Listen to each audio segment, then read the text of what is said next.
we all know, I think, inherently those truths about what leads to peace and happiness. And I believe it's it's sort of like urban legend that that statistic, like over a certain income threshold, you're not going to become meaningfully happier.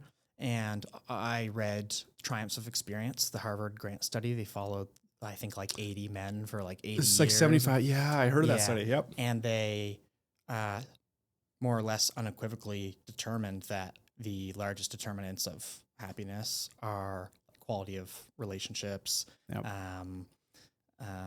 Like health, Yeah. and a number of other pieces.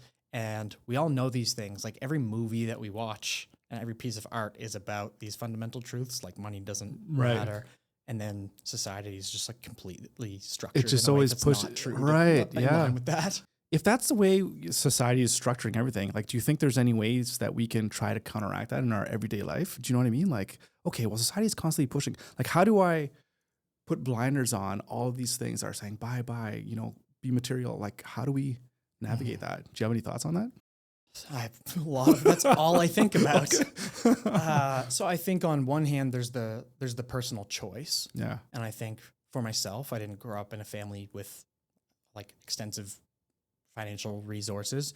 And so I had to work hard to achieve a certain degree of freedom, the degree of freedom that I wanted for myself, Right. The ability to not think about money as much. And I think our personal choice is pretty unlimited in some ways. Like you can choose to not care and live a life where you don't have money, you can't have nice things, but to say, I don't care. I'm going to just spend time with my friends and I'm going to enjoy what I can. And then you can also find somewhere in between where you say, all right, I'm going to participate in this system. I'm going to try to do that while staying true to my own values. And I'm going to find where my sweet spot is, where like Right. what's enough for me. And then you can also go full board and say like, all right, I think if I can get rich and have a big boat and a big house and a big cottage, that's going to make me really happy. And again, I think we know that to more times than not be true.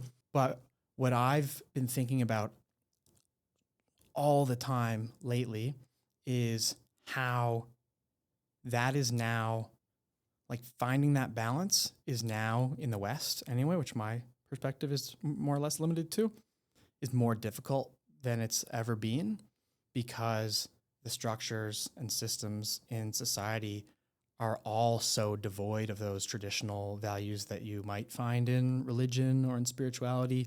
And everything is tailored toward money and the worship of money and economy and growth. And I don't see it getting better anytime soon. And so maybe the only way we can make it get better is internally, I guess, then, eh? I do think so. I think on one hand, and I was thinking about this on the way here, like I said, I'm always thinking about it, but on one hand, I do fundamentally believe that that's the truth. Like you have to focus on you. Joseph Campbell in The Power of Myth says, if you're trying to solve the world's problems, you're barking up the wrong tree. Like your purpose is to like work on you and take care of yourself first. But also we do live in like a modern society and we have community, we have friends. And I think trying to strike that balance between focusing on you and what you can control, but also acknowledging that like you got to help people sometimes and you got to speak up sometimes. I find that to be, one of life's greatest challenges, but one of the things that I can't help but notice and be on one hand frustrated about, but now trying to think about how do we solve this? How can I contribute to this is the fact that other than our personal choices of like, you want to watch certain films or listen to certain podcasts, I don't know if I've ever heard a compelling message from government, from like our institutions, from our business community that felt meaningful in that way. Or even genuine. Yeah, it's all like, we've got to build the business community, support local, like grow the economy. I'm like, what about love or responsibilities to our neighbors? I find it's these fluffy messages, millions of dollars, like tens of millions of dollars are spent at a federal, provincial level to like tell these stories. I'm paying attention all the time. That's my expertise. I see nothing that I believe a young person or anyone could meaningfully grab onto and say, wow, that feels like real leadership. That feels compelling. I feel called to serve my neighbors, to step up. And yeah, like I can't stop thinking about that. Okay. You said so much stuff there, and we're going to unpack a whole lot of that today. And Dave, thank you so much for coming on this podcast. I'm looking forward to this conversation. Already we're off to a great start, but I want to start off with something that you've said here early this year. In 2026, you said about social media, you plan to use it the wrong way. Like, what does that mean? When I say the wrong way, I actually mean what I believe to be the right way, but in direct opposition to most of what I see. I think that the advice, or like the kind of traditional way of doing things to this point, has been, don't make things personal, stay professional, don't get political, don't push buttons.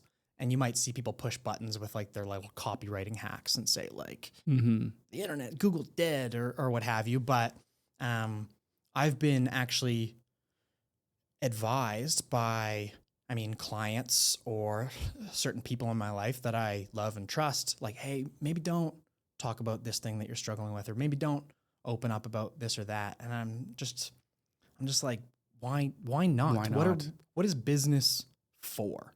Is it so that I can help the person at the top keep the gears turning and like keep funneling resources up the channel, or is it in service of the people around me and helping me feel more connected to them, to myself, helping them learn about themselves? That's what I think it's about. I feel like nobody just tells the truth or speaks something. Like, I want to see the realness of somebody. The truth is, if you just think statistically about your own life and your own struggles, we get in fights with our friends. We have our own internal struggles, whether it's with addiction or poor habits or lying to ourselves. And you go on LinkedIn and you see all of these people talking about, like, I'm proud to announce, or we're proud to support. And it's like, statistically speaking, a handful of any set of 10 people, it's like that person may have had infidelity in the last few months. They might be struggling with an alcohol issue. And that's, I don't say that out of their like kids judgment. aren't talking to them anymore. Yeah. Like, who knows? Yeah. Yeah. And to pretend like those things aren't happening, to me, is a lie. And I'm not criticizing those people, but I am criticizing kind of like the zeitgeist or the general way of doing things. I don't think it's good for anyone other than, again, people at the top, right, for whom it is inconvenient if we are critical about how we do things. Yeah. And do you think there's a balance to be had, though, in terms of, okay, I want to be more authentic, and I can feel from you it's a sense of desire to be authentic, to put yourself out there, because I think when you put yourself out there, you can start to attract the people that are your people and that are people that you want to do business with.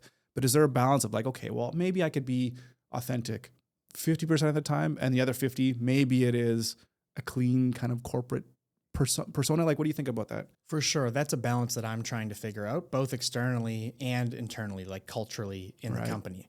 I started out my business with no real professional experience. I started my business when I was like 22, 23 years old. You don't have a 100-page, guidebook of how the corporate policies or anything like that. Nothing like that. Exactly. And I came in guns blazing with all these ideals about like, I'm going to be the fun owner, the fun boss, coworker, and like everyone's going to be totally open and like we're going to be friends. And I still want that to be true, but I've also felt the two-edged like sword, the other edge of that, where sometimes it's like you set a certain standard and then things get tough and you got to go full business mode. Yeah. And all of a sudden now you're trying to renegotiate the like agreements that you have or the way of doing things. And for me, it's like I take accountability for that.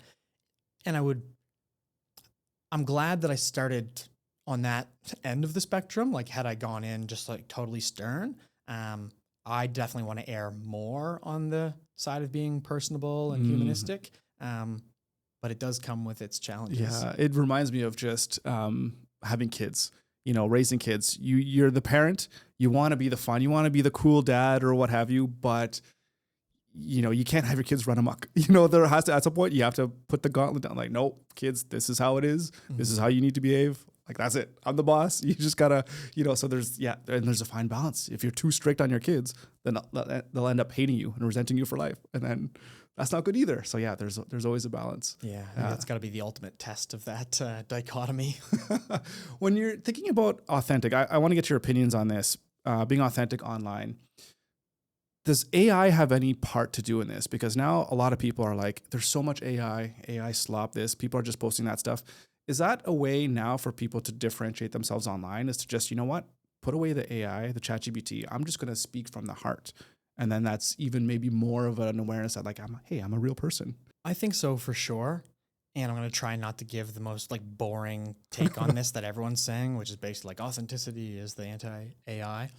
But what I've observed in my industry and in the professional world is that people, for the most part, seem to want like the easy thing. Like AI is now taking over, and you have these leaders or executives really wishing that there's going to be a magic button that just like cranks up the green line. And they think like, oh, there's this new like brand tool, and like I'm gonna be able to just like automate everything, and like our money's just gonna like fall from the sky. And that's obviously not the case. I think there's some strong tools that are gonna be helpful in doing that, but I think it doesn't take a genius to be able to see through that stuff right away. Like I don't think I've really seen any 100% AI produced content online where I've been like, whoa, I am impressed. Right. I want to know more about that person. I feel connected to whoever shared that. I think that it's obviously a really powerful tool to enhance and organize your thoughts. But I think in a world where people are hungry for that quick win, it is creating a huge opportunity for folks to be I said I was not going to say this, but the anti-AI. And I think that to me means not just making sure that your writing is not done through an LLM, but it's like, what is actually the opposite of that? And for me, it's like I shared that video the other day where I'm pointing to my acne, and it's like, okay, pretty soon you're actually not going to be able to tell what's real and what's not. And I think it's going to take real human creativity to cut through that. And I don't know, you might have to like poke yourself in the eye, like as you start a video to be like, okay, AI can't do that. Yeah. It's a little bit of a tangent, but this morning I woke up and one of my video came up on the feed, and it was showing how far AI is in terms of real time being able to take somebody. They were basically doing mimicking, and then AI was creating a completely different persona, but capturing it's like the avatar thing. And I'm like, it's getting to the point too where it's going to be so difficult to distinguish who is even a real person when you're just watching like even a live stream. Yeah. So even that almost is not enough these days, which is crazy. Totally. And I think, and more concise response would be, AI is empowering people to make anything, make a lot, automate, but it's like, what are you saying? Right. I think it's placing a huge value and emphasis on, do you have something novel, interesting, human to say that other people are like, that is an idea that is valuable to me. Right. Something I can get behind too. Yeah. I love that. You wrote something here. I want to talk about this for a minute. My purpose is to do the hard, dirty, introspective work necessary to become more fully, authentically, and truly myself. And in doing so, to help a few others do the same. So you spoke a little bit earlier about wanting to help other people. And do you feel like you've had to overcome some obstacles in order to become who you are today? Like, what are those obstacles, and who did you have to leave behind in order to become who you are today, to be able to help other people? Yeah, I mean, of course, there's been so many obstacles. There's been so many versions of Dave kind of like left behind and I guess carried forward. And it's an idea that I've come back to in many different ways, through many different angles throughout my life. But for me, I grew up, and I don't need to get into the details, but through a number of different circumstances, I had a ton of self-esteem issues as a young boy and as a young man. And in some ways, that in many ways that's led me to become the person I am today and to have the life I have today. And if I think about me as like a young football player and hockey player when I'm 13, 14 years old, it's like I just had this ability and desire to just like work so hard, and not to toot my own horn, but frankly, like way harder than most, if not all people around me. And I wore that like a badge of honor for so long. Like a And I think, desire to be the best almost. yeah. But then I also learned later in life that it was a desire to be valued and to be loved and to feel like I deserve to exist, which is not necessarily healthy. You don't think that's healthy to want to have a feeling of desire or to be loved? I think it's healthy to want to be loved. I know that it's not healthy to feel that you have to earn love. That's my personal belief, is that we are all inherently deserving of love. And I think that what we actually are is love, beneath all of the stories that we tell ourselves and all of the conditioning that we have. And so for me, my experience in my early 20s and through my 20s and up until now has been that like I always felt in professional relationships, even personal relationships, a huge pressure to please and to make other people happy, like no matter what, to the point that I was experiencing panic attacks, to the point that I began to have health issues. And I think it's a nice idea to want to be kind to people and be respectful, but when you're constantly overriding your own basic needs to try to make everyone happy and make everyone like you, it's not sustainable. It's almost as if you're trying to fit yourself into a different box and morph your body, but every person that you interact with has a different shape, and then you're trying to contort yourself, and then before long you don't even know who you are, which manifests, I guess, as sleepless nights, panic attacks, anxiety issues, all kinds of things. Exactly. And it's very easy to rationalize and to see that again as a badge of honor, as sort of like a purpose. Like I will die on this sword. I will push harder, but inherently we have limitations. And I spent a lot of my life not acknowledging that and just being like, I can be stronger. I can endure more. Not to be too dramatic, but I mean, like I put myself in a real hole doing that and realized that I do have limitations. And how has that changed, acknowledging those limitations in your day-to-day life and even in your business? I mean, in so many different ways. And I've been working with an amazing coach, personal/executive coach. His name is Adam Cotterill, and he's an incredible guy. And we're talking a lot about these ideas and how I need to renegotiate with myself, with my colleagues, with my clients, with my friends, what I'm agreeing to do in a given relationship. And like what you're willing to give. Yeah, exactly. And just learning to listen to my body and to not use whether it's rationalization, whether it's like putting pressure on myself or certain expectations, to override those signals.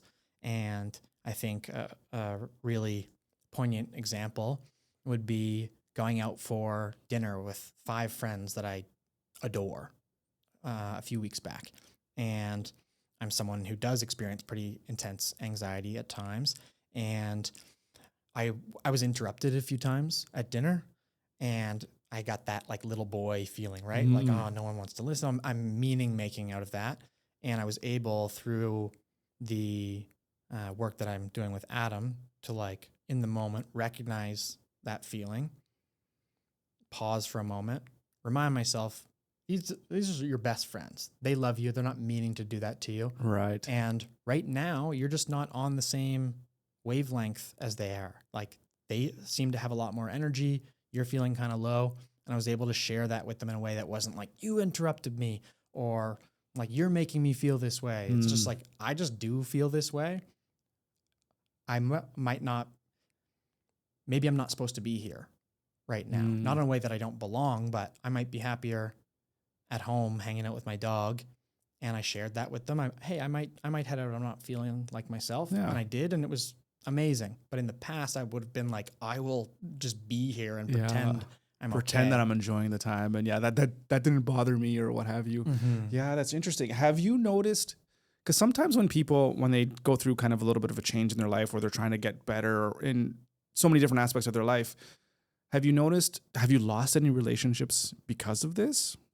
Yeah, for sure. For sure. And I think when I was younger, I was a lot more black and white, binary.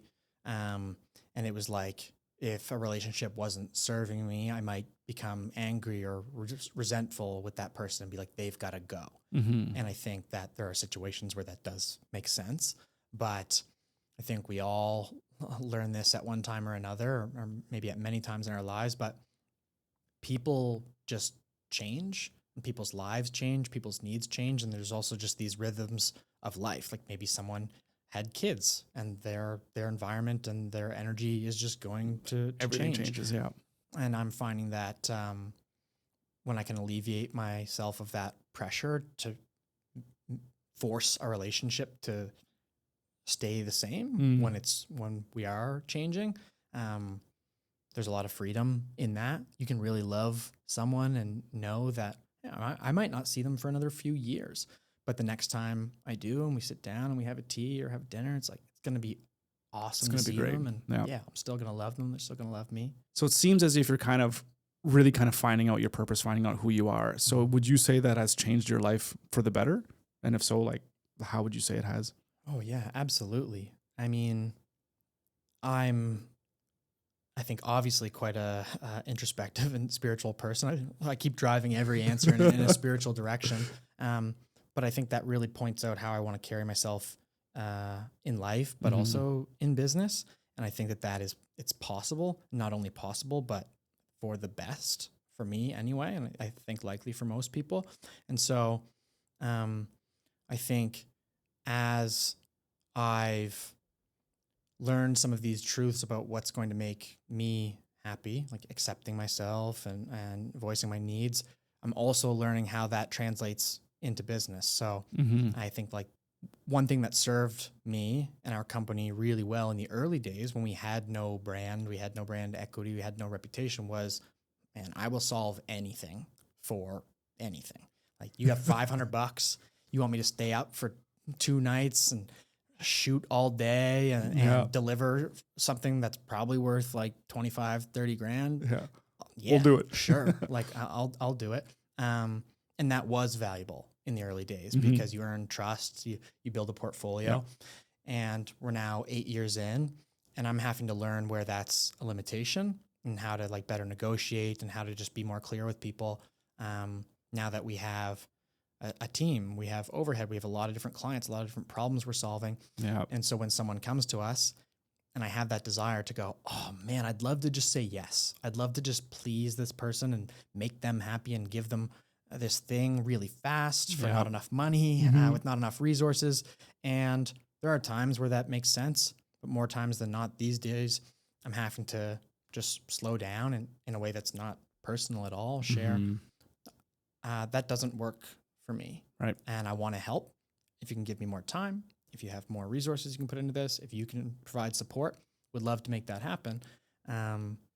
But I've learned again, the limitations of saying, all right, I can solve every problem with no resources. It's like, it's finite. Right. And it's like, if you know yourself and you know who you are, you're better able to interact with the other people that are in your life or that are in your business so that you can figure out a way that makes sense for you to be able to do great work and to build those great relationships, but to do it in a way that at the end of the day, you're going to feel satisfied and you're not going to feel that resentment that, you know what, I did 3 weeks worth of work. I got paid $1,000.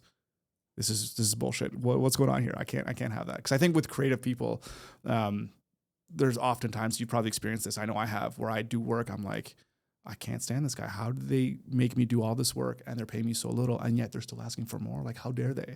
Totally. And I don't know if that's also stems from miscommunication and not putting yourself out there and really setting down those boundaries, or it's very interesting.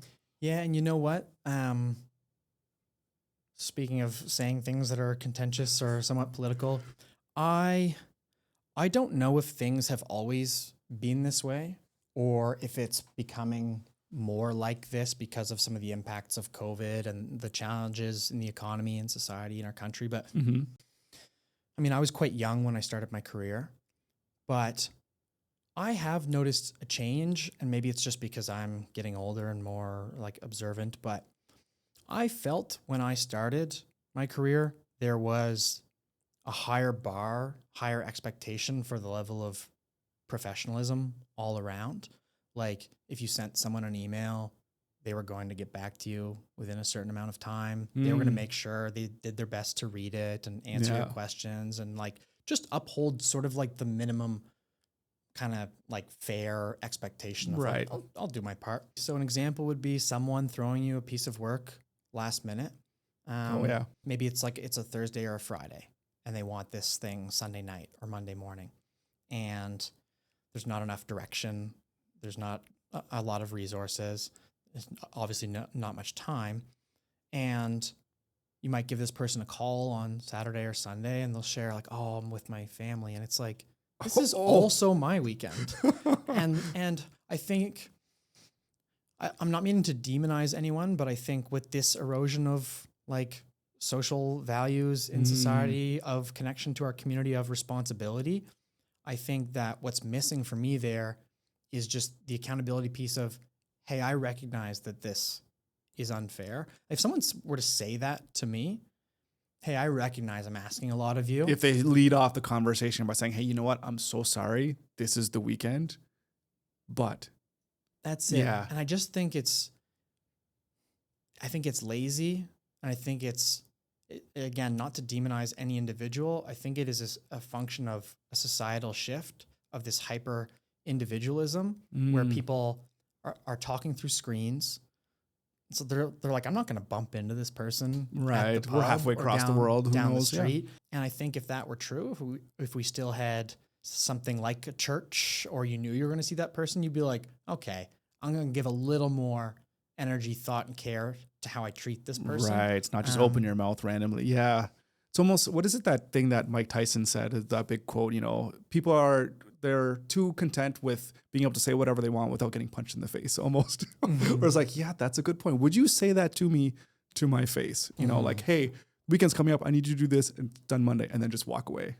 Probably not, right? Yeah. And again, I don't want to just be negative or casting stones in that way, but I think the most important part of that is that like that energy in the world right now. Yeah. And I think I'm not blaming any individual, but I'd love to see those things talked about in a way that is like engaging and calls people in. Yeah, I hear you, because it's interesting. I'm thinking about it now, and yeah, obviously I find that as well too. And I'm just thinking, it wasn't that long ago where somebody said something. It was like late Friday.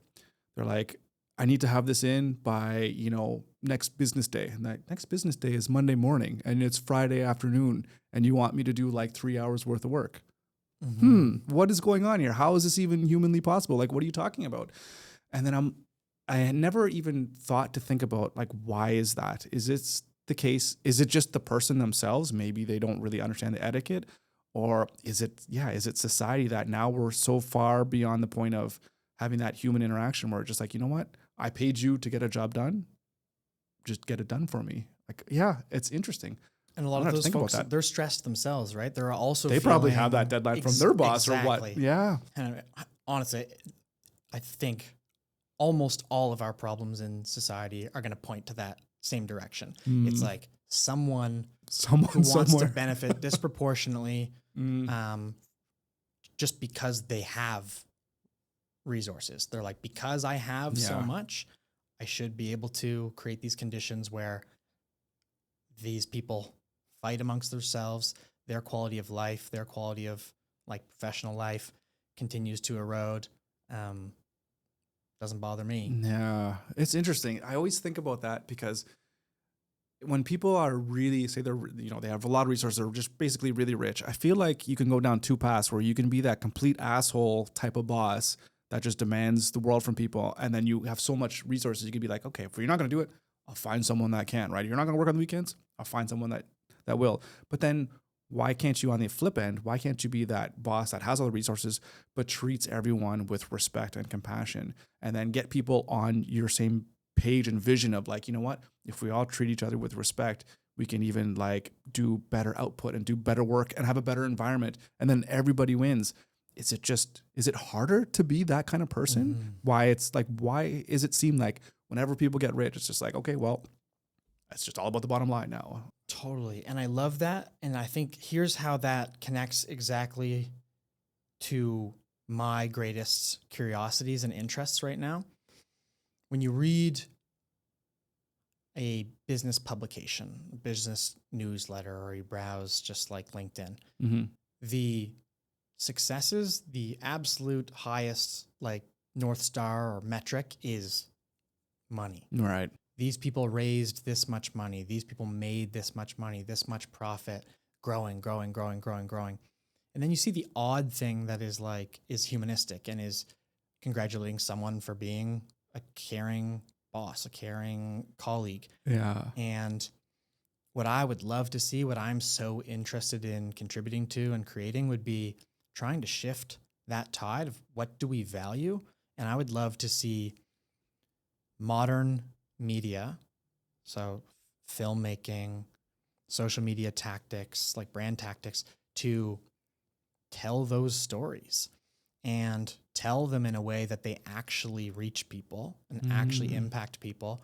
And what I experience so often when I voice these ideas or these concerns to, let's call them the powers that be, is someone who is unfamiliar with these tools, unfamiliar with these platforms, will say to me, oh, we did that.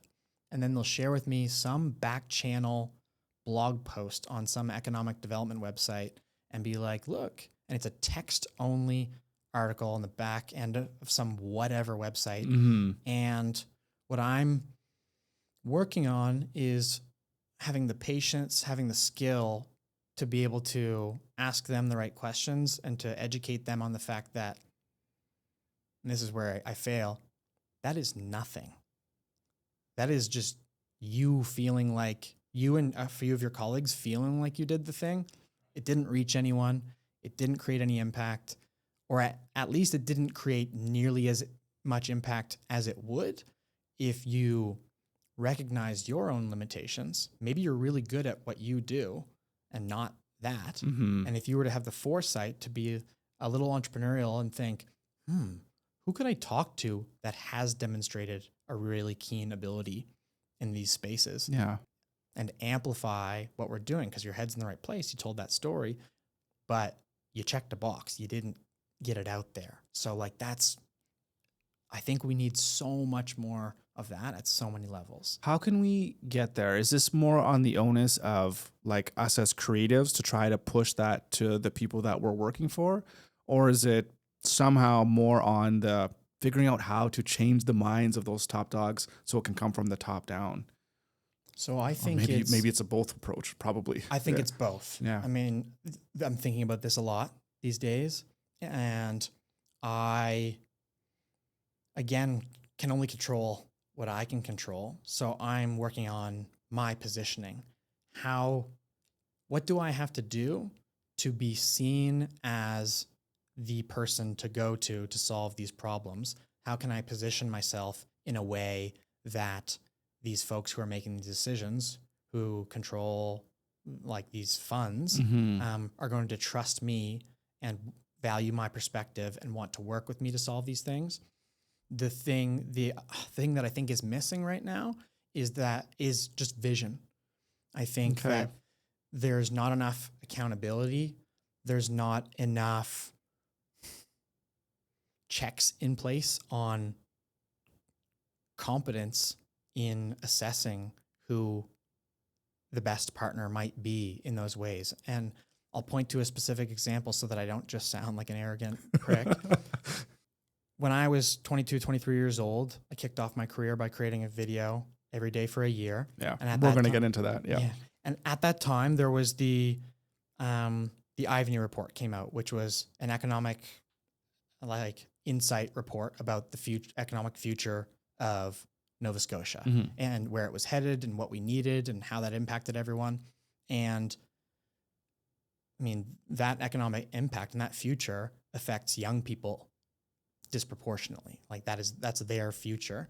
And because I was so eager to try to figure out how things worked and my place in the world and the business community, I found that, and it was a 90-page PDF again on some website. And I started asking my friends, have you seen that? And everyone's like, no, of course not. And I reached out to them and said, hey, this is awesome. Love that this exists. I'd love to speak with your team and talk about how we put this into a format that it's actually going to reach. It's digestible to the general public in a sense. Yeah, and the people that it's ultimately for. And there was no real response there. And I continue and I finish this project where, as a 23-year-old, I give up 365 days of my life to advocate and storytell and create content for like that exact purpose, trying to talk about what's happening, what we need to do, like really embodying that vision. And there were business leaders who saw that and said, I'd like to hire you to create content for my business. And I've benefited greatly from that. And I'm really grateful for that. But the fact that we have these mandates to storytell, to tell the story of Nova Scotia, of its business community, of its many different communities, and no one in government or at any economic development organization was like, obviously the future is video right now. Mm-hmm. Obviously social media is hugely important. This kid's getting millions of like views talking about exactly what we're doing. Let's find a way to harness that. Yeah. That's what disappoints me. Yeah. And it's what's challenging me in my business and the way I do things, to not give into those same urges, to only trust people based on age and pedigree. It's like, just because someone hasn't done an exact thing yet doesn't mean that they don't have, like, frankly, the best or good ideas. idea of how to do it. So I've hired kids who are still in high school, had them work on projects for Puma and Formula One and the Olympics. And it's amazing. If anything, they have a much more open, like, I feel like their minds could be more open because they haven't done things a certain way. And like, this is the way we've always done it. They're more open to trying new things. And like, you're a kid, you're like, well, whatever, I'll just see what happens, And then it's like introduced to ideas you never thought were possible. For sure. And they also have their limitations. I'm not saying like that's young people are better at everything, old people are bad at things. But I think that the criteria, again, for assessing competence, for assessing who is like best at to do what, is just, I don't know, not right. It's like, it's not just like, oh, this person's done it for a long time. Oh, this person worked with this big organization. It's like, did they do a great job for that big organization? Are people in the community saying, whoa, did you, like, is it affecting people? Or did they just, again, check a box and it's safe? It's kind of like you don't get fired for hiring IBM. But you also don't change the world. You don't change the zeitgeist. You don't change the tides of all this craziness that's happening right now. I want to just circle back real quick before we get into your project 365 there. And you're just talking about government officials, like there's this great opportunity to work with you, but they just wouldn't do it. And you're talking about you're trying to figure out how to kind of engage with these people. But I feel like there's got to be something to be done on the other end, because I could see you coming into a lot of hardships of trying to make them understand that this is important. Like, I feel like maybe they just don't understand how important it is to be able to communicate in this way that's going to reach people. Like, I feel like you can shout from, as loud as you can, but if they don't know that, it's like they don't know if they have a problem. I think that's absolutely the case. And again, I don't want to just cast stones and be like, these people don't understand, I know everything. And that's not the case either. But it is it's a really difficult challenge when there's egos involved and when someone doesn't understand. And I mean, I also experienced that. Someone tries to explain something to me. It's happened to me hundreds of times in my life that I don't even understand the absolute basic building blocks. So when I speak to a business leader that might be in their 60s and they started their business 35 years ago, and it was a different world. And Oh, yeah. the internet was not What part is of this it. internet thing? Yeah. They're asking me to explain my pedigree and my perspective, and I'm 15 minutes in, and I'm like, this is exactly what they need to do. Like, this is huge. This is exciting. And then they're asking me what like Instagram is. Mm. And I don't mean to be disparaging when I say that, but it's like, that is just a real challenge. It's Yeah. how do I not just expect them to understand my language, but Right. how do I challenge myself to ask better questions, to lead with service in mind, Right. and trying to understand so that I can speak to them. And I And think you could that, do right by them as well. for sure.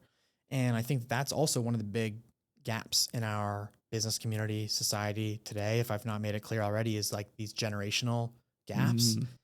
It's like, where do 25-year-olds and 60-year-olds that are not family friends speak Yeah. and talk about real ideas?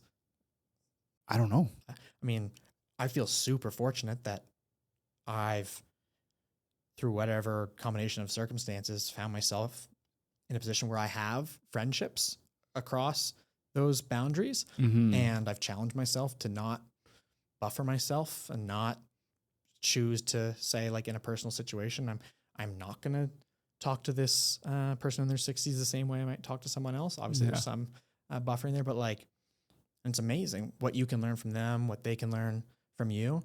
And I'd love to see so much more of that. Yeah, I feel business is a great avenue for doing that. It's one of the reasons why I love it, is that at the end of the day, business is all about relationships with people, and you get to meet people from all ages as long as you can do business and provide value for each other. That's a great way. But yeah, but for I don't say the regular person, but someone who's not in business, yeah, what avenues do they have to interact with people of all different ages? And maybe there's something that we're not going to solve this right now talking, but maybe there's something that society, we should try to figure out how to get people together in a way like that so that they can interact and share different thoughts and ideas. But yeah, something I'm hoping to do this year, like some small events that are, it's like, all right, let's get these people that might not otherwise gather, and let's find some avenue through which we can show them that they are a lot more similar than they might have thought, or that they have a lot more in common, or that they want the same things. And that might just be art.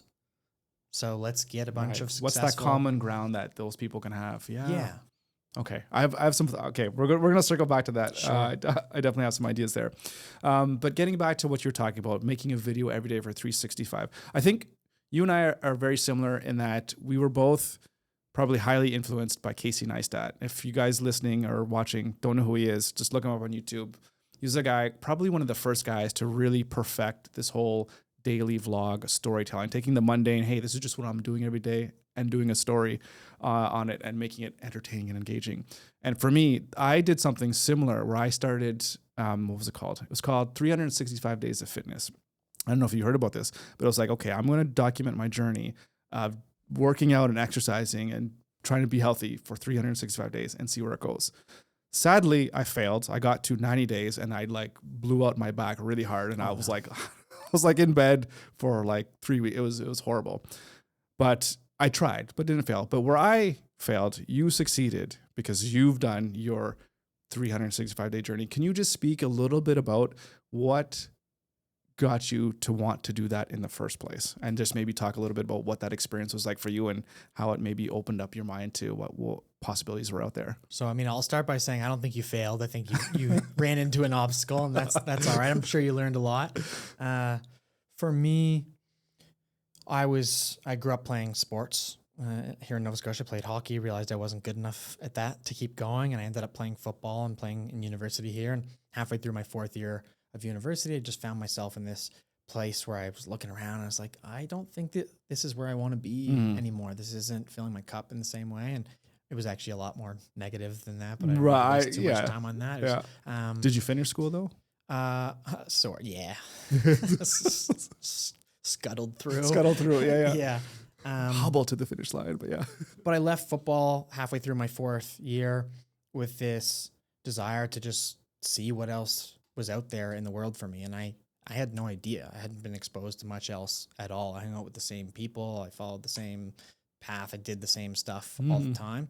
My worldview was very narrow, and I started going to a lot of hackathons. I didn't go to class. I worked at McInnes Cooper, the law firm, as a mail boy through the day, and then I worked at a mono at night, and then I'd pay a tutor $300 the night before an exam and be like, we gotta crunch for this. And yeah, I'd go to hackathons, I'd go to cafes, and I just challenge myself to say, if you see someone interesting, you're just gonna walk up and talk to them and tell them you're looking to meet people. And I was having a lot of fun doing that. Started writing, started learning to code, built a blog website, started kind of writing about my thoughts and what I was going through on there, and I'd share that on Facebook. It was pretty menial, but some people were responding, and I thought to myself, this feels good. I like putting my ideas out and sharing them with people and seeing what they think. And then my brother ended up sending me Casey Neistat during his daily vlogging era, probably like one of his 30th or 40th video. And I was just hooked right away. I just thought, oh, wow, this is the perfect encapsulation of all the things that I'm craving. He's exploring, he's adventuring. It's got that like grit and determination behind it, that raw creativity. And it wasn't polished. It was like, you can use an iPhone, you can use whatever camera. And I just said, oh, I really want to take a stab at that. And then you took off from there, eh? Just did it. Yeah, I kept making excuses to not make a video, you know what I mean? Like, you get all fired up, it's like midnight, you're like, I'm going to do it tomorrow. And then you wake up, you're feeling a little anxious or depressed, and you're like, oh, I'll do it tomorrow. And then it's tomorrow. And I did make like 5 or 6 in the span of a month. And every time I did, it felt so good to put that out there. Whether or not the response was positive, I just felt good about it. And I was really hard on myself at that time. My like inner voice was quite harsh and negative. In fact, vitriolic. Mostly negative on the creative process itself, or even just negative as, oh, you're not good enough, no one's going to listen to you, why are you posting this? Oh yeah, I mean, that language would have been a lot nicer than the language, but it was that, like, does that ever go away? It has for me. Yeah, it has for me. It took a long time. I think it shows up in other ways. It's not that same explicit, awful voice. It's more nuanced. Now it's like just a sort of a bodily pressure. Like it's the S word, should. It's like, I should stay to make this person feel good. I should do this thing to keep this person happy. But I thought to myself then, I should set this really unrealistic, aggressive, crazy goal as an impetus to not give myself any excuses. Like, just dive in. And I mean, it was maybe the best decision I ever made. How so? It was just such an incredible year. I met so many people. I explored every little nook and cranny of the province. I spent time in communities all over that most people, I think, who live here will never like spend time in, whether that's some of our marginalized communities, Indigenous communities, just small, random, isolated communities. Just going to some small town and like chatting up with the local folks. Yeah. And I just learned how proud people are of this place and how much they love it, even if that might, again, be a two-edged sword. And I noticed how excited people were to see this place, to see the story of this place and its communities told in a way that they hadn't seen before. And that just connected me to so many people in the business community, outside the business community, in the arts community. And I just fell in love with the place in a whole new way. And I also just learned to look at the world and life in a much different way. And you can always choose how to respond and focus on what you can control. But quite literally, in the winter time, I had to go outside in the dark and find beauty in that, and look at things in a different way. And it totally changed my outlook on life. When you started this journey, did you have it in the back of your mind that you were going to take the skills you would learn and create a business around that? Or did that just kind of happen through the things that you learned, like what you were just describing? There was definitely a vague goal of I would like to make a living doing this. I saw Casey Neistat traveling the world and working with Nike and Working with these big brands to tell these great stories. Yep. yeah, just like being dynamic and having this dynamic, exciting life. And it was vague. And I just said like, all right, I'll just make these videos until people pay. And I don't know how much that will be, but that's what I'm going to do. So it wasn't a perfect business plan. And in fact, I probably didn't write anything down, but that was sort of the vision. That's good. I don't feel so bad because even for me right now, I don't have anything really written down. So it's kind of like flying by the seat of your pants. So, but now you fast forward, because that was back in 2015. Now you're the founder of 365. I mean, I saw these videos. You guys have like a beautiful space downtown. What is it, like almost 4,000 square feet, like 37? Yeah. So like, I just think as a creative, like there's so many different cool things you can do, so many cool stories you can tell. Like, what's it like for you to work with all of these? Because you work with such big brands now. Like, did you ever in your wildest dreams envision that you'd go from making these videos all through with your phone to working with some of the biggest brands in the world? I definitely dreamed of it.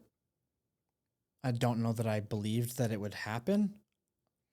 I think all of my energy was poured into focusing on like the next thing. I had to, because it was like the next day, like I didn't have any space to think outside of that.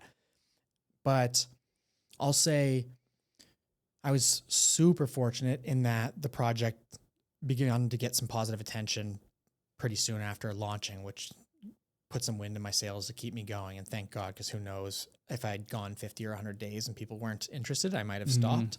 And I think that was really helpful for me.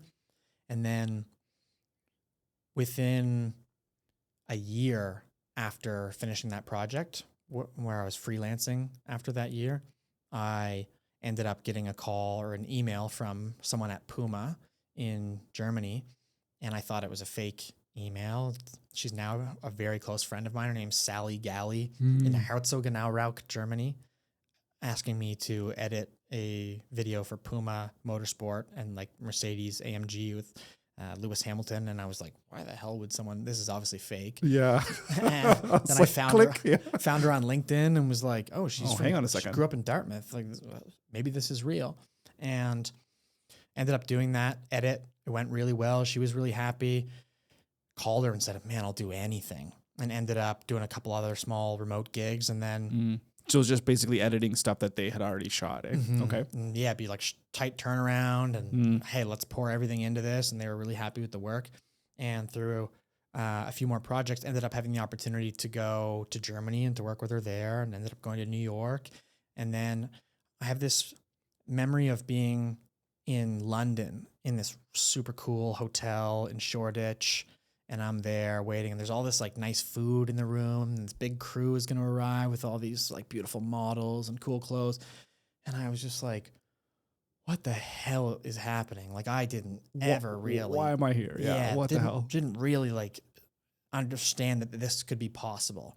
And it wasn't even like, I mean, on the grand scale, it wasn't like that big a thing, but it was to me. For sure. And that was really exciting. And at that time, I think I really valued the opportunity to work on sexy things with sexy brands, and like it feels like the thing on the surface. And a lot of those people were awesome, but after a time, as I got to know myself and what really matters to me, I started to learn that this is not enough to make me happy.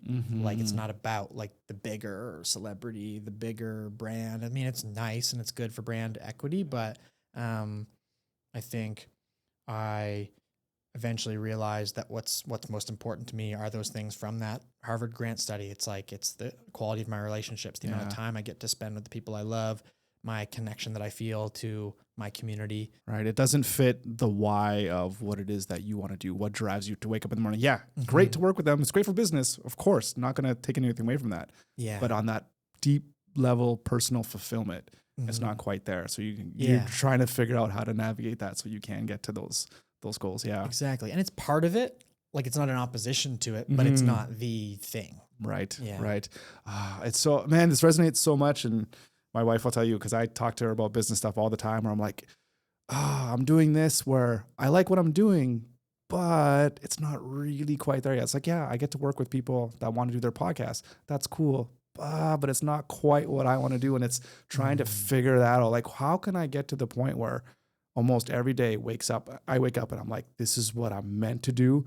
This is it, right? There's not every day is going to be great, but for the most part, I'm there. So like, I'm not quite there yet. I was like, okay, how do I figure this? So it's a journey. It's a learning process of trying to figure that out. For sure. Yeah, it's a little frustrating though. I do get frustrated though myself trying to figure that out. Do you find, is there any sense of frustration if you're trying to figure that out? Or maybe I can ask it like, is there any kind of almost mindset unlock that that you went from, you know what? Okay, I'm just starting out, but now I'm successful, but now I'm trying to get to that next level. Is there a way that you're like, you know what?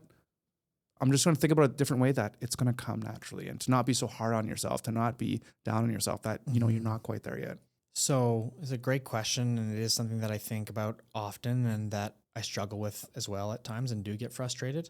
And I think for me, on one hand, I am so grateful that I get to do what I do. Like, what a joke. And like it's in the grand scheme of things, I get to have this really cool office and get to work on cool projects with cool companies and make videos and be creative. And it's like, be your own boss and what, yeah, I could be in a mine turning big rocks into little rocks with like a pick. But I get to do that. It's like, what a gift, what a cool way to make a living. How lucky am I? At the same time, I've recognized that my reason for being on this earth is not to help companies make more money by showing up in a cool way online. But I also think that it's not black and white. I don't think they're in opposition to each other at all. If I choose to believe that they are, then they're going to feel like they are. And I'm going to focus on the fact that, like, this isn't my purpose. And I'm trying to skip a step. Right. And I'm also not giving enough credit to the opportunity that exists within my business, which is to be of service. So if I look at a given client and I look at that problem or look at that job as, I need to help this company make more money by making a cool video and a good strategy, like, that's not as in line with my purpose. But if I can reframe it as, hey, these are good people that I'm working with. And if I can help them create some prosperity that creates more space for them to move closer to their purpose and to have more time to give energy to the things that they want to, and they're going to be able to give their kids the things that they want, and they're going to be able to treat their employees better. I have to have faith that that's actually going to happen. But that feels a lot more in line with who I want to be and the life that I want to live. And then I'm not thinking, I just wish I had my own YouTube channel. And I wish I got to just travel the world. I get to just get paid to talk about whatever I want. And there's a lot of opportunity to have great relationships in that dynamic. So it's really about reframing the opportunities that are in front of you to make it like, I feel like it is just a reframe. And I'm just trying to keep that in mind into how I can think about things in a way so that I can know that even though I might not be liking 100% what I'm doing with a particular client, but if I think about it in a positive way, that I can have positive outcomes from those relationships. Totally. And I mean, I sound like I feel like and sound like Buddha saying that right like now, a fortune cookie thing. Doing a podcast, but like, catch me, I don't know, tomorrow or 2 hours ago being like, yeah, no kidding. So also trying to keep that in mind. Yeah, absolutely. Okay. I just want to talk a little bit, if you don't mind, about mentorship. And, you talk about how you want to, be able to help other people. Does that stem from the fact that you've had some great mentors in your life, and how important is having mentors been to you? It's been huge. Just, I think, to feel seen and valued and supported by people who understand things that, as a young person especially, you're trying to understand. It's been massive for me. I've had dozens of mentors in different fashions and advisors and coaches, and it's been absolutely huge for me. So something you would recommend for people to do, like if they can, to get a mentor to be able to help them. Yeah, totally. And I think, again, in line with this narrative that I think has been a through line in our conversation today, I think there's many different ways you can think about mentorship. You can think about, can I find a successful person that I get favors from and get to climb the ladder faster? And maybe that'll help you climb the ladder faster. But I think, again, if you can reframe it and try to connect with, learn about, not just learn from, understand another person with unique experiences and perhaps more experience than you, then you're going to form a friendship and a really like deep and profound relationship that's not transactional. And I've found that to be so much more fruitful than the latter. Do you do any mentorship right now? So I'd say I do plenty, but it's quite informal. Like I don't know that I have any young people right now that go around like calling me their mentor, but I do definitely have a number of relationships where I provide insight to folks, but I also try to flip it on its head and really reiterate that like it's a two-way friendship and relationship where I'm also learning from them. Well, exactly like what we were talking about earlier. Like there's the 65-year-old and then there's the 18-year-old. Like they both have things that they can learn from one another, you know? So like, would you want to be at that level where people like you, cause you're like, oh, I could probably ask you, it's like, hey, name me some mentors you've had. You're like, oh yeah, A, B, C, D, E. Like, do you want to be that type of person that younger people are going to say like, hey, who's my mentor? Oh yeah, it's Dave. Like, do you want to be that person at some point? For sure. And I think about this all the time as well, and how I can best be of service to my community, to individuals, to like the world in some capacity.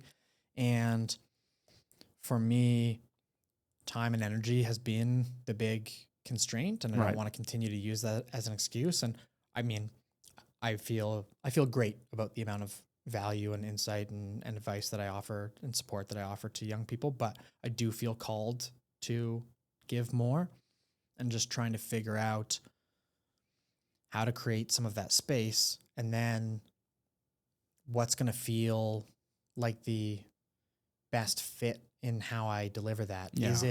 Is it meeting with one kid once a week and really focusing on that individual and developing a deep relationship? Is it making my studio open on Sundays for any young person to come in and ask as many questions as they want and hang out and have a safe space? Right. Is it a YouTube channel? I had an idea earlier today because I've had a lot of people recently reach out to me and ask about job prospects in marketing and, hey, do you have any connections or do you have any advice on how to like find a good job? And I think I do. Okay. But I'm limited right now in that I'm having to say no to a lot of things, including people that I really love and really want to spend time with. And I have this urge to try to help everyone. And I'm thinking, okay, rather than say yes or no to these 30-minute calls, I mean, it's not a novel idea at all, but it's like write a blog post about exactly that problem. And now I can just say, yeah, sure. Here's the link. Here's all my best ideas. Right. Yeah. Or here's this webinar or something that I hosted, and then it's kind of there forever. So let's see if we can unpack this a little bit and try to solve some of maybe the world's problems here. I think we can do it. Yeah. All right. So we're talking a lot about youth today, and we mentioned a little bit about, talking about society, and is there any kind of issues what are the different issues going on today? When we're talking about youth specifically, and I think about this because my kids, they're teenagers now. What are they? 17 and 19. They're older. They're going to be getting out into the world. What would you say is the biggest problem that the youth are facing today?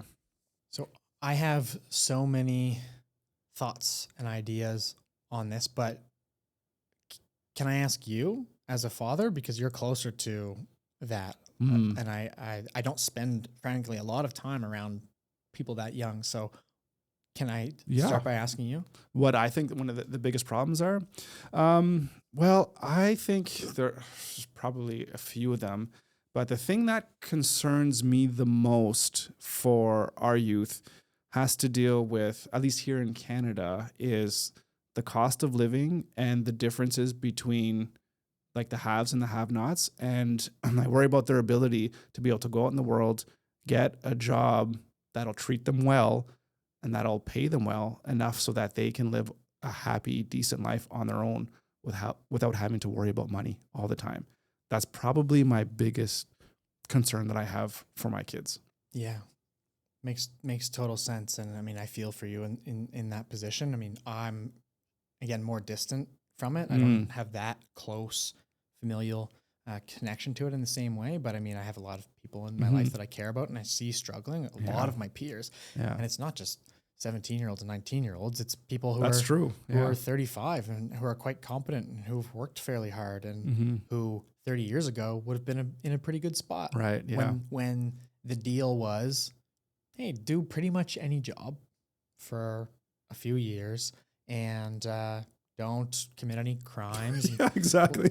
Yeah. Don't steal from the company. Save a few bucks. Right. And you can get a house and you get in and you kind of get to participate and be part of this like deal that we're all sort of part of.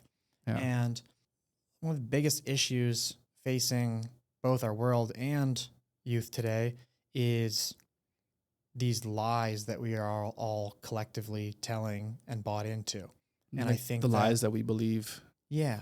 And I think that we've always been lied to in one way or another. The difference was in the previous generations, call it 20, 30 years ago, the lie was work hard, show up, don't commit crimes, and you'll get a house and you'll get to retire and you'll be happy. This is what's going to make you happy. Right. Everything was fulfilled for the most part back in those days for more people other than except the happiness. Yeah. The most important thing. Yeah. And now today I see the same lies being told.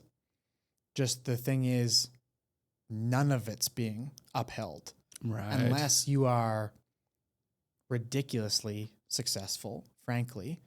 My father was in the military, my mom worked for the government. I think they were able to buy a house with like a $2,000 down payment or something like that. I've heard people, they get their down payments, they put them on credit card because it was only like, $1,000. Yeah. It's insane. You could make 30 grand and save for a house. And now cost of living has risen so much.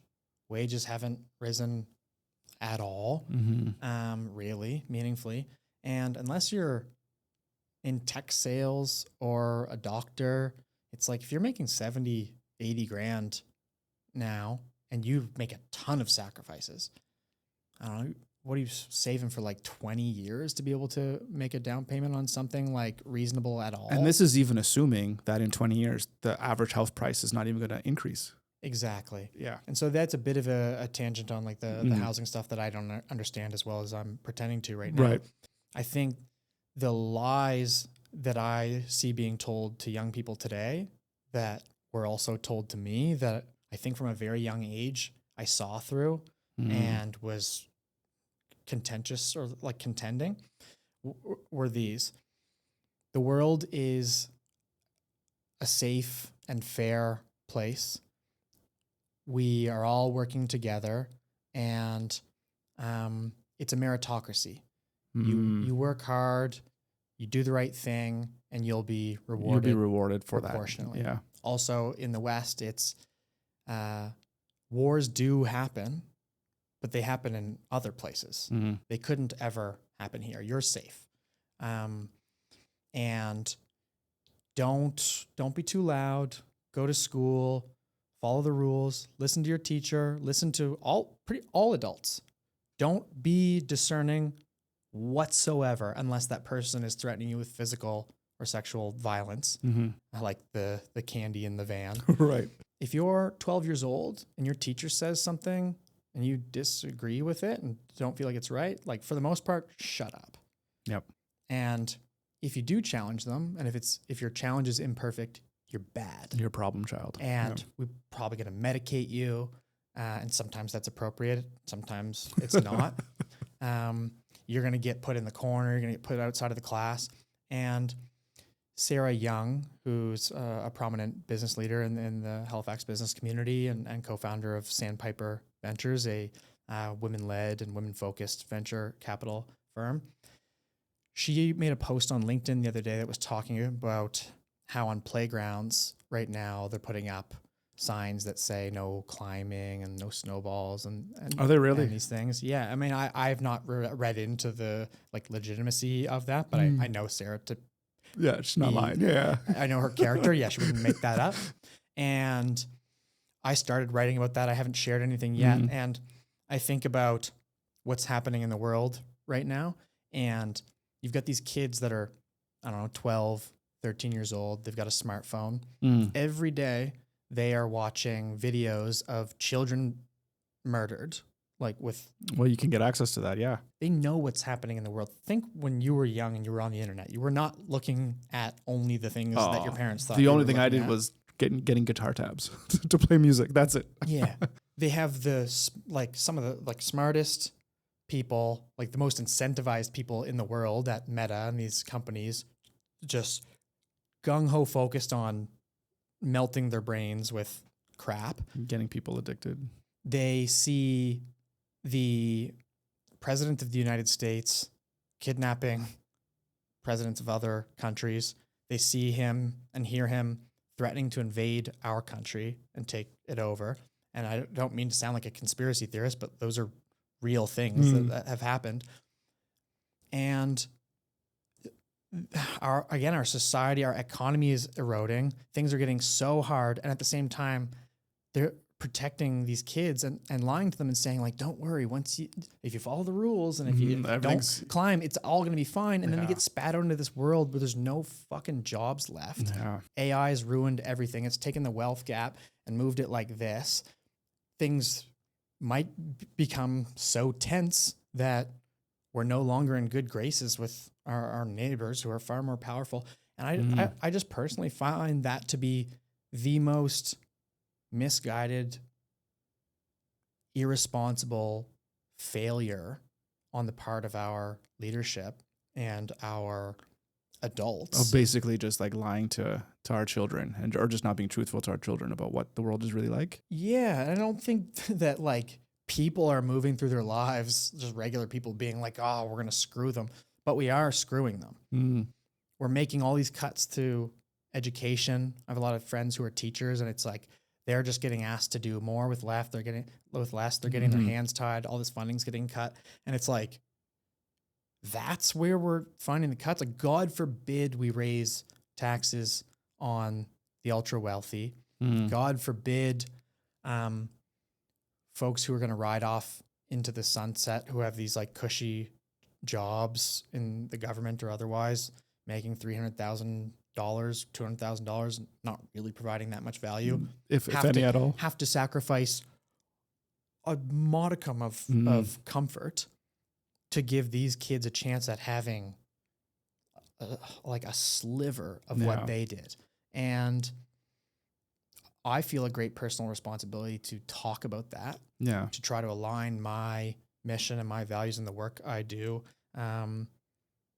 with what I believe to be necessary, and trying to surround myself with people who are thinking that way and who are doing real stuff. And I feel very lucky to have access to some of those people. And I hope to be able to figure some of this out in a small way. So like, I mean, we mentioned a whole lot of different problems there. It's funny you're talking about, like government officials or people that have these big jobs that are doing hardly anything and making tons of money. I remember, I think it was during the pandemic when, everything's closed down, everyone's losing their jobs or not making any money. And then here they are, the government officials, they all vote unanimously to give themselves raises, like, I don't know, a couple of times during that. I'm like, these guys, they don't even show up to their office. They're on these Zoom calls like once or twice a month, and they're hardly doing any work. And then they're giving themselves raises. And yet there's cuts to everything else, right? It's like, how out of touch are you from like the rest of the, like your citizens? Like, what are you doing?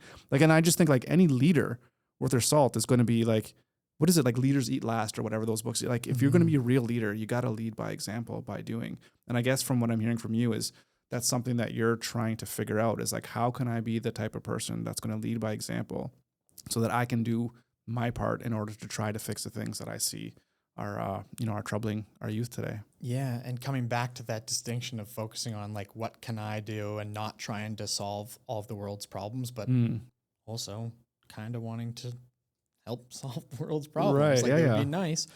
I'm trying to figure out that balance.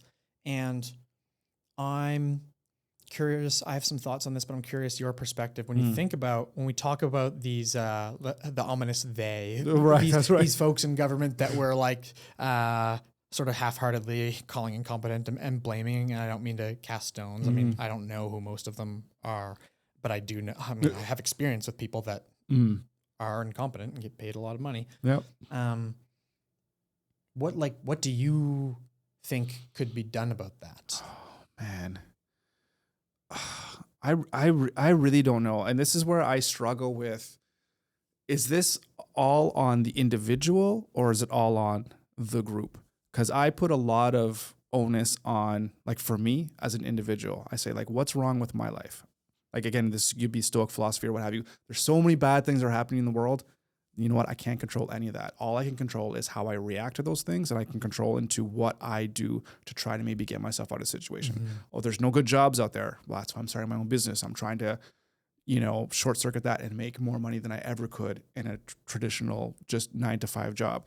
So I look at it that way. But at the same time, not everyone can do that. Not everyone has the ability to create a business that's going to be super successful.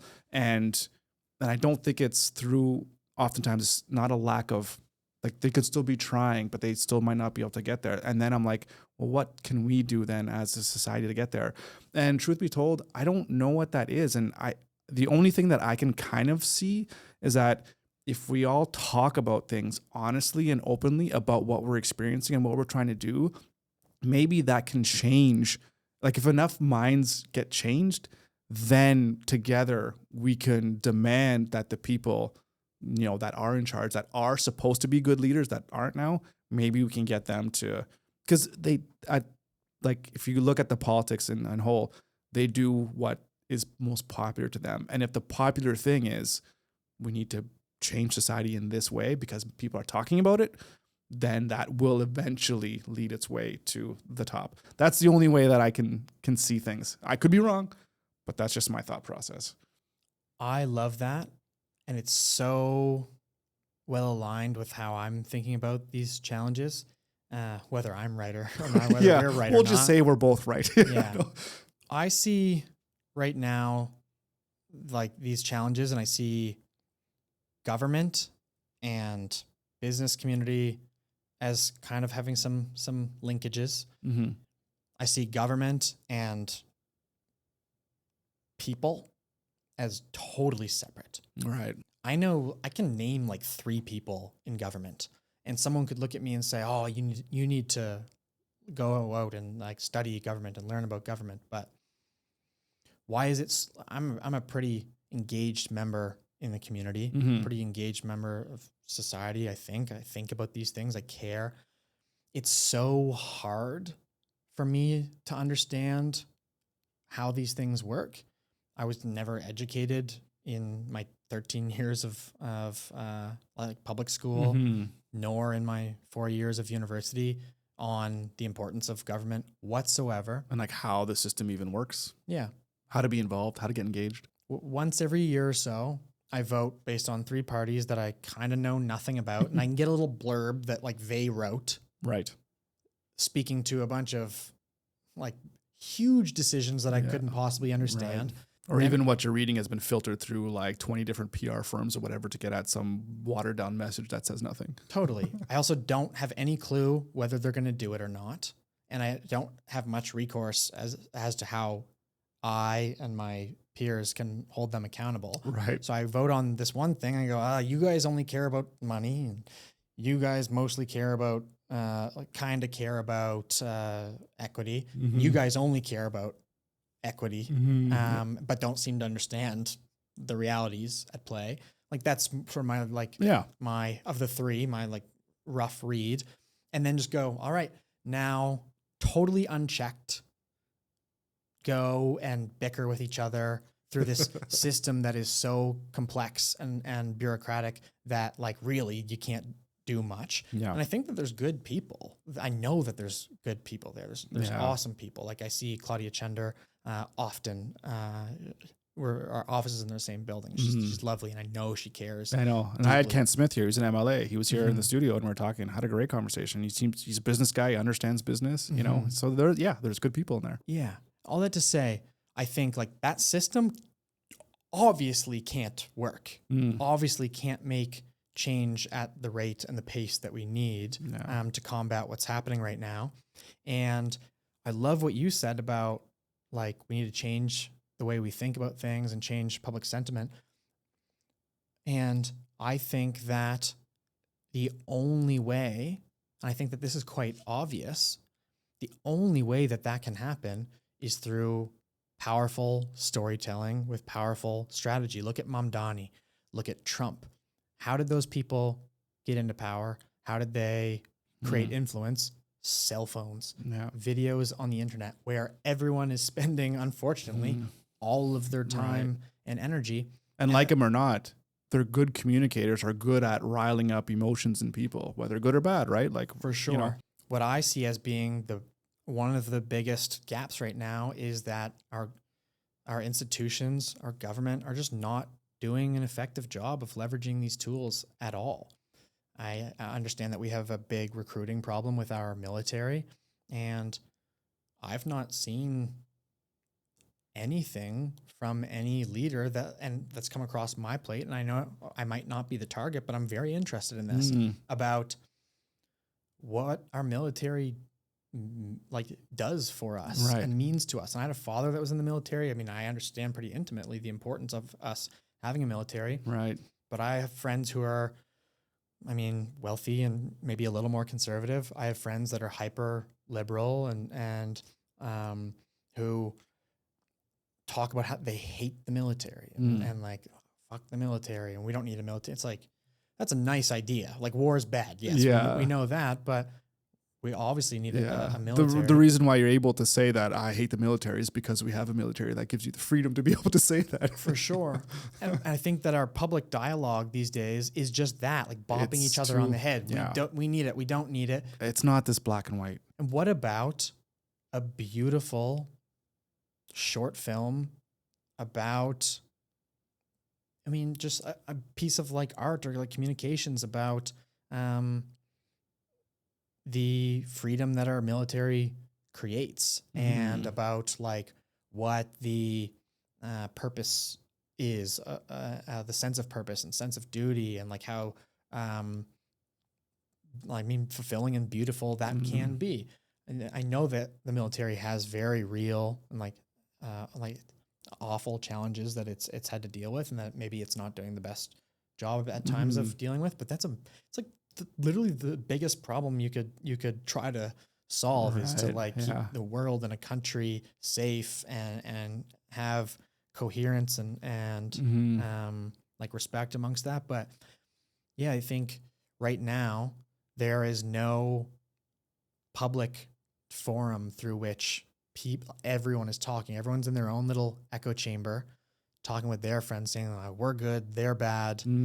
There's no forum where a wealthy person in their 50s or 60s has a meaningful conversation with a low income or marginalized queer 19-year-old that also has great ideas and wants the same things in life like every human does, dignity, respect. So this is interesting. It just maybe speaking a little bit about this whole military aspect about and having no sense of people, nothing for people to rally around. Do you think then, do we need a sense of not crazy patriotism, like we're all about our country, but do we need a sense of like, should we care more about our country as a whole and try to use that as kind of a flag to bring people together? Be like, hey, you know what?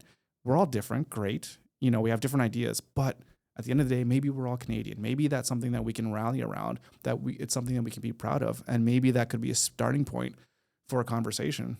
I totally think so.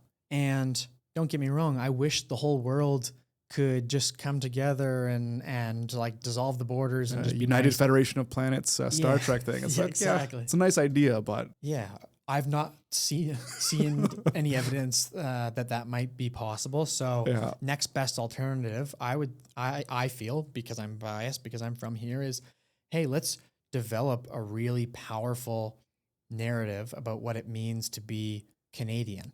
And to me, that means to be like strong and to be kind and to be communal and to appreciate the like what are the actual important things in life, which is community, which is time in nature, our natural beauty. Yeah. Being but a good that's neighbor. kind of just like my own, like, I don't interface with any meaningful messaging if you're going to shift people's priorities from how can I take care of me and get more from me and make sure I'm okay to how can I make sure that we're all okay, and how can I feel more connected to my neighbors and that we're working towards a shared sense of purpose about building the Canada that we all want and deserve. I think we have a huge brand problem. The Canada flag is now somehow, it's like divisive. yeah. What is going on? It's like to have a Canada flag on your car or like flying in your yard. I'm not deciding this. I'm just observing. It's like, it's almost like flying like a Confederate flag or something. Like people will be like, that person's a bigot, which is crazy. Yeah. It's gotten wild. And maybe this kind of wraps up into one of the other issues that I have facing our kids is that social media and technology and how we're not having these real, genuine conversations with our neighbors, with our friends, and everything is just online. And we're just pushed into this algorithmic funnels where people just think that the world is in this black and white, and they just push down these thoughts where it's dividing us in ways that I don't think the people that made social media thought that this was going to happen, but it's just, that's how it is. Everyone gets into their bubbles. And then, then you get into these situations where somehow waving a Canadian flag in Canada is some kind of crazy thing of being bigoted or whatever the case may be. It's gotten so ridiculous. And I worry about what the future is going to be like for our kids if we keep going down this path of, you know what, we're not going to talk to people face to face. We're going to put them in a thing. Oh, I heard that these people that look like this, they think this, and I'm just going to assume that for them. And then that's it. And I don't want them to grow up in that kind of world. I totally agree. And I just can't help this feeling these days that we're on this path. Things are obviously getting worse for a lot of people. Social values eroding, economy getting difficult, tensions in the world. And I just have no evidence to believe that there's going to be a magic fix to that. And I think that it's so naive and misinformed to sit back and just hope that our prime minister, who seems awesome, seems like the guy for the job to me, really hard job, impossible job, that he and his team are going to somehow figure out the perfect little mix of trade deal with these guys. Let's build this pipeline. Let's do that. And it's going to like just magically fix all of this. Like, never going to happen. Yeah. It's got to be such a radical shift in how we interface with one another and how we hold our government accountable, how we work together.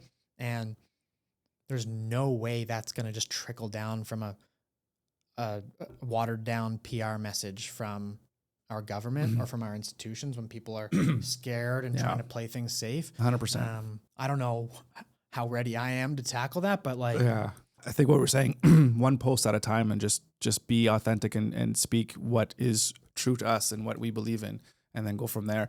That being said, what would you recommend to the person who's listening now? You know, maybe they're younger, they're trying to figure out business, they're trying to figure out their place in life. Is there anything that you would say today to like advise them on, you know, how they can kind of approach, you know, the world today? I would suggest first and foremost that they protect their mind space and ability to think critically, because everything around them is encouraging them and trying to confine them to do the opposite. Don't think for yourself. Follow the rules. Watch these videos. Watch those videos. Be like this person. Be like that person. Worship money. And that's such a dangerous path, you're going to get spat into this world unless you have rich parents or happen to just be blessed with a brilliant mind. If you get launched into this world that is getting harder and harder to find your place in and to kind of carve out your little piece of land or resources, and you don't have the capacity to slow down and think about things critically and to spend an hour focusing on something, you're toast. I think if I were to have a daughter or son right now, or to have a mentee that was asking me this question, I would say, spend half of your time at the bleeding edge of technology, like get on AI, learn how to make it your coach, learn how to have it accelerate your learning, learn how to do more with less. And then the other half of the time, and obviously you need time with friends and nature and like just living life, but the other half of the time, read old books. Ooh, I like that. Go to a Buddhist monastery and for a week and close your eyes and be silent for a week.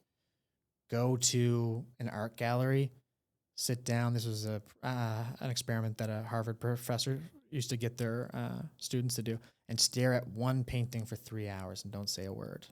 Just like the Daniel down. Kahneman, like thinking fast and slow. It's like, yeah, you gotta get on that technology or you're gonna get left behind. But also, if you're just a like TikTok brain, can't focus, then you're not gonna be able to do anything meaningful with it. It's like you're just a person that reacts to everything that you're fed, and then you just respond to the stimuli in a sense. I love what you're saying about critical thinking. And if I had to say, I think that's probably the thing that is lacking the most in teaching kids these days. Because if you do have that good sense of self-awareness, which is also another thing, is to understand who you are. And that's difficult. When I was 19, I didn't know who I was. I still something we're always struggling with these days. Well, not we, but me for sure. I'll speak for me. But having that self-awareness and that critical thinking skills, you're able to, like you said, shield yourself a little bit from all of those negative things that are happening in the world, because you can get that information and be like, oh, you know what? Yeah, that's actually not true, or that's not going to work for me. I'm going to throw that away. And then you're better able to regulate what's happening in you and just, be more shielded to that. And I think you'll have a much better path to get to where you want to go. Yeah, 100%. I like that. I want to leave the audience here with one kind of final thought about you specifically. And I haven't asked this question before, but I think it's a really fascinating question, is after your career's done and you're kind of gone from this earth, what is it that you most want to be remembered for? Love. I don't think much about legacy. I think it's probably, I think that idea can be problematic, and I think it can lead people astray. But if I were to leave something behind, it would be love that I've given to people and that they now carry with them and are going to give to others. It would be love that I gave to myself and gave permission to others to do the same. Love to my community that can spread. I think that's it. I think it's a word that doesn't get used in politics, in business, and it's the only thing that matters. I love it. That's a great way to end it. Dave, thank you so much for this conversation. I had an absolute blast. Love that you came on the show, and big fan of all the work that you're doing. Going to be following up on you, and hopefully we'll have a chance to sit down and do this again, because like I said, this was amazing. So thank you.